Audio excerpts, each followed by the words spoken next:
வணக்கம் அனைவருக்கும். இன்றைக்கு வந்துட்டு 2 விதமான பீப்பிள் பற்றி நான் உங்ககிட்ட எக்ஸ்பிளைன் பண்ணணும் அப்படின்னு நினைக்கிறேன். What is the different between mature and immature people? Okay, என்ன அப்படின்னு சொன்னால், immature people always want to win an argument even at the last of the relationship. Mature people understand that it always better to lose an argument and win a relationship. இந்த immature இருக்காங்க இல்லை, உனக்கும் எனக்கும் உண்டான விவாதத்தில் ஆர்கியூமெண்ட்ல நான் win பண்ணணும். அதன் விளைவு உனக்கும் எனக்கும் உண்டான ரிலேஷன்ஷிப் முறிஞ்சாலும் பரவாயில்லை, பிரேக் ஆனாலும் பிரச்சனை கிடையாது, நீ என்னை விட்டு போனாலும் பிரச்சனை இல்லை, நான் இந்த விவாதத்தில் ஜெயிக்கணும் அப்படின்றவங்க. மெச்சூர் பீப்புள் என்ன பண்ணுவாங்க அப்படின்னா, எனக்கு இந்த விவாதம்லாம் முக்கியம் கிடையாது, உன்னோட ரிலேஷன்ஷிப் தான் எனக்கு முக்கியம்.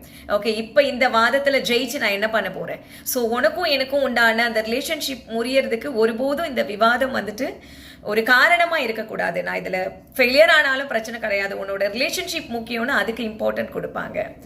ஸோ விவாதம் பண்ணி ஜெயிக்கணுன்றது அவங்களோட மோட்டிவாக இருக்கவே இருக்காது. ஸோ நம்ம மெச்சூர் பீப்புளாக இருக்கலாம். சரியா? நன்றி.